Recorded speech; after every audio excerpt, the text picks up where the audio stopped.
Hello everyone, welcome to my YouTube channel Mamta maths tutorial. और आज 12th class में lecture 32 है। ये हम चैप्टर 1 कर रहे हैं और एक्सरसाइज 1.1 के आज करेंगे 13 से लेकर 16 सम।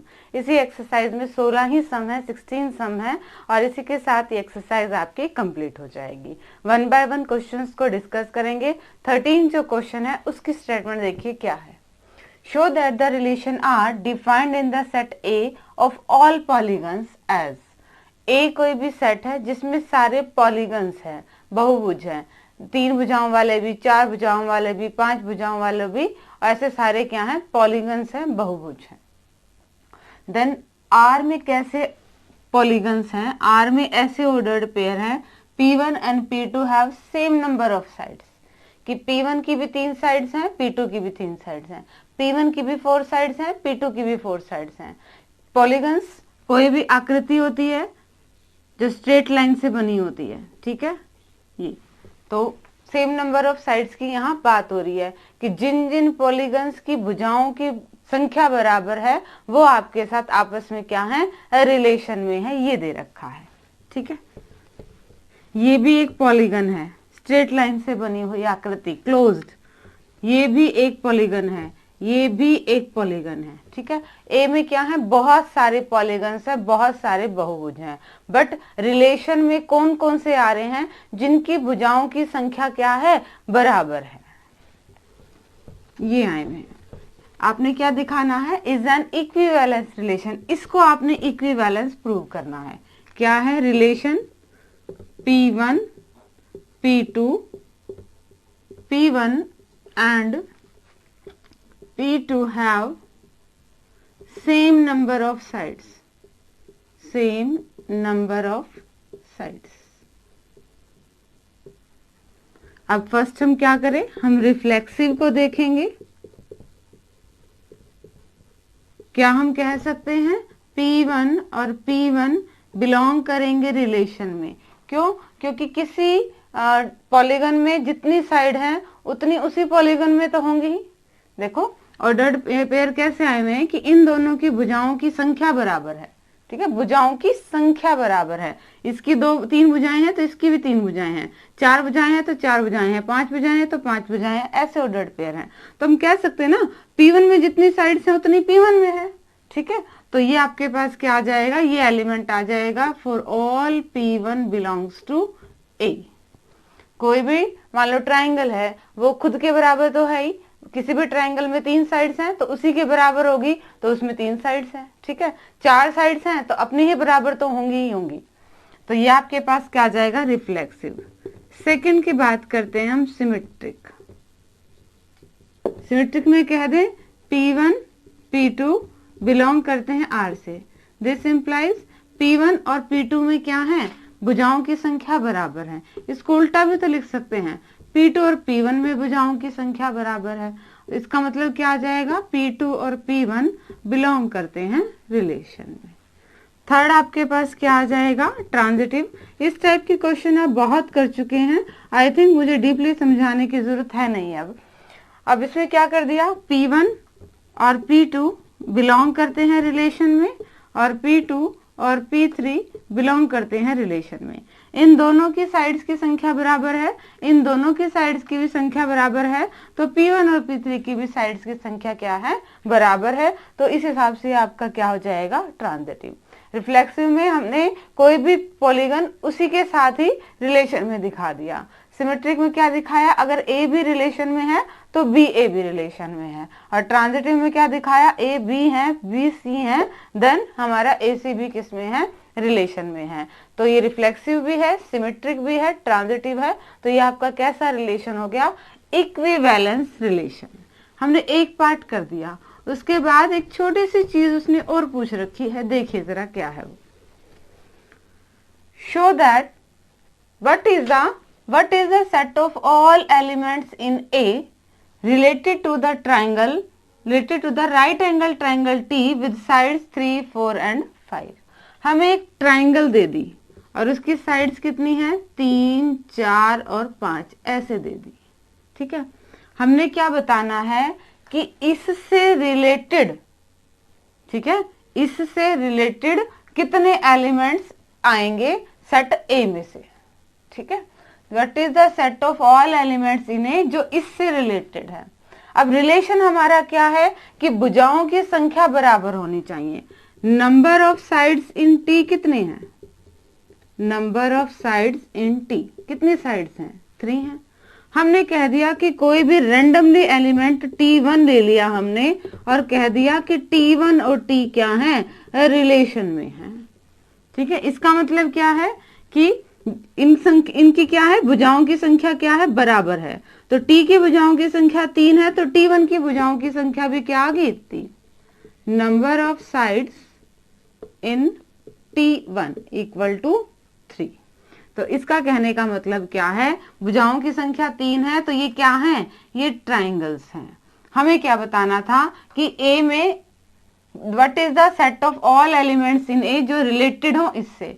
तो ट्राइंगल से रिलेटेड है तो कैसी आएंगी, बराबर भुजाओं की संख्या होनी चाहिए, ट्राइंगल से आएंगी। तो क्या आ जाएगा, सेट ऑफ ऑल ट्राइंगल्स, ठीक है। अब तक पिछले क्वेश्चंस में आपने क्या किया था, ऐसे ही रिलेशन में निकाल के और उनका एक सेट बना रहे थे, ठीक है। अब इसने क्या कह दिया, सेट बताओ कि क्या आएगा, तो सेट ऑफ ऑल ट्राइंगल्स आएगा आपका। कंफ्यूज होने की जरूरत नहीं है, दोबारा देखिए। इक्विवेलेंस तक प्रूव कर दिया हमने। उसके बाद इसने क्या कहा कि कोई भी ट्राइंगल है जिसकी साइड्स 3 है, ठीक है। आपने इनसे रिलेटेड एलिमेंट्स ढूंढने हैं, ए में क्या आएंगे। हमने कह दिया कि कोई रैंडमली T1 है ना, इससे रिलेटेड है। और रिलेशन क्या कहता है कि दोनों में भुजाओं की संख्या बराबर है। अगर T में भुजाओं की संख्या 3 है तो T1 में भुजाओं की संख्या कितनी आ गई, 3। और जब पॉलीगन की भुजाओं की संख्या 3 है, मतलब वो क्या है, ट्राइंगल्स हैं। तो इसका आंसर क्या आएगा, सेट ऑफ ऑल ट्राइंगल्स। ये सारा सेट किससे रिलेटेड है, T से रिलेटेड है, ठीक है। ये 13 क्वेश्चन था। अब हम 14 को डिस्कस करते हैं।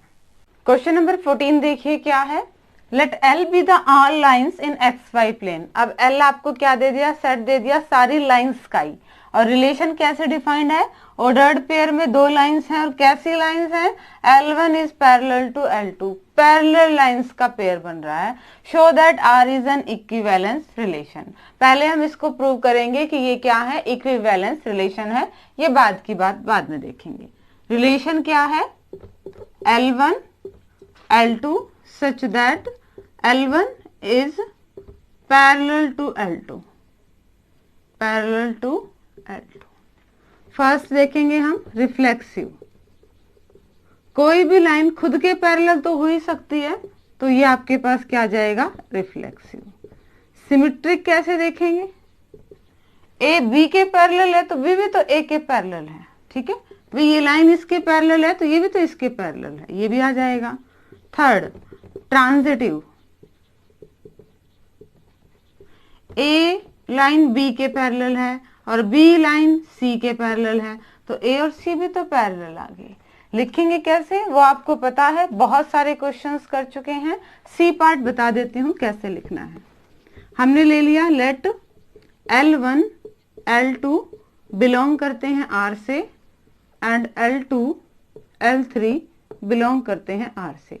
इसका मतलब L1 is parallel to L2 और इसका मतलब L2 is parallel to L3। यहां से हम इजीली कह सकते हैं L1 is parallel to L3।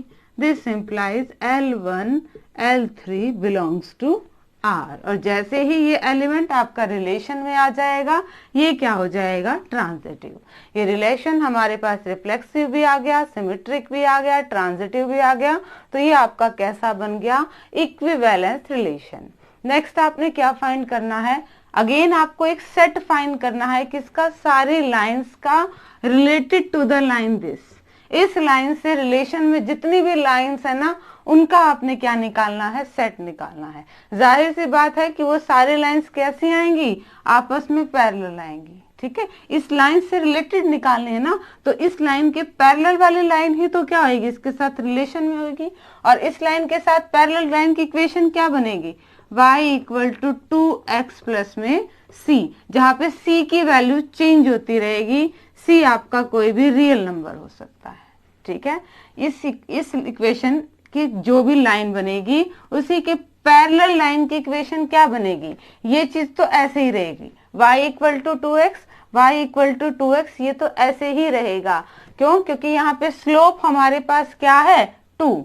Slope क्या होता है कि लाइन x एक्सिस के साथ मान लो इस एंगल पे झुकी हुई है, ये आपके पास होगी y equal to 2x plus में 4। मान लो ये लाइन ऐसे आई है, तो हमने कौन सी लाइन लेनी है, जो सारे लाइन जो इसके पैरेलल होंगी। अब इसके पैरेलल्स तो यही लाइंस होंगी ना, और इनकी इक्वेशन क्या आएगी, y equal to 2x plus 3, या फिर y equal to 2x plus कुछ, y इक्वल टू 2x, ये तो ऐसे रहेगा। तो यहाँ जो नंबर चेंज हो रहा है उसे हमने c का नाम दे दिया, और c कहाँ से बिलोंग करा दिया, r से, रियल नंबर से। किसी की वैल्यू आप कांस्टेंट है, कुछ भी हो सकती है, ठीक है। तो ये आपके पास क्या आ जाएगा, set of all lines related to this line, ठीक है। ये क्वेश्चन नंबर 14 है। और अब क्वेश्चन नंबर 15 देखिए। 15 सम देखिए बेटा क्या है, let R be the relation in the set 1 2 3 4। एक सेट है जिसके एलिमेंट्स क्या दे दिए, 1 2 3 4, और रिलेशन में एलिमेंट भी आपको दे दिए हैं। आपने चेक करना है इन चारों में से कौन सा ऑप्शन करेक्ट है। रिफ्लेक्सिव एंड सिमेट्रिक है, ट्रांजिटिव नहीं है। रिफ्लेक्सिव एंड ट्रांजिटिव है, सिमेट्रिक नहीं है। सिमेट्रिक और ट्रांजिटिव है, रिफ्लेक्सिव नहीं है, या फिर नन ऑफ दिस, इनमें से कोई नहीं, ठीक है। तो हम 1 बाय 1 चेक कर लेते हैं। पहले हम रिफ्लेक्सिव की कंडीशन देखते हैं, क्या ये सेट रिफ्लेक्सिव है, क्या इस रिलेशन में 1 1 2 2 3 3 4 4 सारे एलिमेंट हैं, 1 1 भी है, 2 2 भी है, 3 3 भी है, और 4 4 भी है।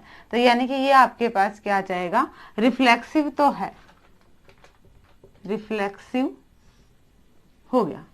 सिमेट्रिक की बात करते हैं। सिमेट्रिक में देखें 1 2 है, तो क्या 2 1 है, नहीं है, तो ये आपके पास क्या आ जाएगा, सिमेट्रिक नहीं आया। ट्रांजिटिव देखते हैं, क्या ये ट्रांजिटिविटी को फॉलो कर रहा है, 1 2 है, 2 2 है, तो 1 2 भी है, 1 1 है, 1 3 है, तो 1 3 भी है, 1 3 है, 3 3 है, तो 1 3 भी है, 1 3 है, 3 2 है, तो 1 2 भी है। सारी कंडीशन सेटिस्फाई हो रही हैं, तो ये आपका क्या आ जाएगा, ट्रांजिटिव भी होगा। ये रिलेशन आपका रिफ्लेक्सिव भी है, ट्रांजिटिव भी है, बट सिमेट्रिक नहीं है। तो ऑप्शन के हिसाब से ऑप्शन सेकंड आपका करेक्ट ऑप्शन है कि रिफ्लेक्सिव और ट्रांजिटिव तो है बट सिमेट्रिक नहीं है। तो ये क्वेश्चन तो सिंपल सा था, हमें रिलेशन के एलिमेंट्स ही दे रखे थे, बस उनमें आपने देखना था कि रिफ्लेक्सिव, सिमेट्रिक, ट्रांजिटिविटी, इनमें से कौन सी प्रॉपर्टी आ रही है, यानी कि कौन सा रिलेशन बन रहा है और कौन सा नहीं बन रहा है। लास्ट क्वेश्चन और देख लीजिए एक्सरसाइज का। रिलेशन में ऑर्डर्ड पेयर हैं, ऑर्डर्ड पेयर भी कैसे हैं, ए कब आता है, जब बी में से 2 माइनस कर दो, और बी की वैल्यू क्या है, 6 से बड़ी है, और ए और बी आपके क्या है, सारा नेचुरल नंबर है, यानी कि सेट जो लेते हैं वो नेचुरल नंबर्स का सेट है। Choose the correct answer. आपको ये बताना है कि इन चारों में से कौन सा एलिमेंट रिलेशन में आएगा। तो हम कंडीशन चेक करें। पहली बात तो बी 6 से बड़ा है, तो ए ये है, बी ये है, ये तो हो ही नहीं सकता, 6 से बड़ा है, 6 से बड़ा है, और 6 से बड़ा है। अब इन तीनों में से आ जाएगा। अब देखो बी में से 2 घटाएं तो ए आना चाहिए, 8 में से 2 घटाए तो यहाँ पे 6 आना चाहिए, ये भी नहीं बनेगा। 8 में से 2 घटाए तो यहाँ 6 आना चाहिए, और 7 में से 2 घटाएं तो ये भी पॉसिबिलिटी नहीं है। तो करेक्ट आंसर क्या है आपका, ऑप्शन सी। कई बार क्या होता है कि हमें ऑप्शंस दिए हुए होते हैं, पहले उनकी हेल्प से ही हम देख लेते हैं कि हमारा आंसर क्या आने वाला है, ठीक है। तो हमें रिलेशन में ऑर्डर्ड पेयर दे रखे थे, और ए कब आता है, जब बी में से हम 2 माइनस करें और बी की वैल्यू 6 से बड़ी है। तो हमने देख लिया कि इन दोनों ही कंडीशन को सेटिस्फाई करने वाला एलिमेंट कौन सा है, वो आपका क्या है, सी, ठीक है। इसी के साथ आपकी एक्सरसाइज कंप्लीट होती है। डिस्क्रिप्शन में नोट्स हैं, वो ले लीजिएगा, और आगे सिलेबस करने के लिए चैनल से जुड़े रहिए। इसे लाइक कीजिए, शेयर कीजिए, सब्सक्राइब कीजिए। Thank you.